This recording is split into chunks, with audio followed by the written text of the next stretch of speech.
আসসালামু আলাইকুম। প্রিয় ভাই ও বোন আমার, জান্নাতে বিচ্ছেদ নেই, কেউ কাউকে হারাবে না। মৃত্যু নেই, সেখানে চিরজীবন চিরসুখ। ঘুম নেই, কারণ সেখানে থাকবে অনন্ত সতেজতা। হিংসা নেই, বিদ্বেষ নেই, থাকবে শুধু ভালোবাসা।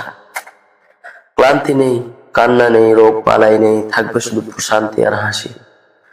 আর জানো, সেখানে দেখা যাবে আমাদের প্রিয় নবী সাল্লাল্লাহু আলাইহি ওয়াসাল্লাম। আর সবচেয়ে বড় পুরস্কার, দেখা যাবে আমার রব্বে কারীম। তাই এই দুনিয়ার কষ্টে ভেঙে পড়ো না। এই দুনিয়া কেবল পরীক্ষা। ধৈর্য ধরো, নামাজে স্থির থেকো, আল্লাহর পথে থেকো, কারণ তোমার জন্য অপেক্ষা করছে এমন এক জান্নাত, যেখানে থাকবে চিররত্ন শান্তি, ভালোবাসা, আল্লাহ সান্নিধ্য। তাই প্রিয় ভাই ও বোন আমার, একমাত্র আল্লাহর বিধানের উপর আমরা কায়েম হই।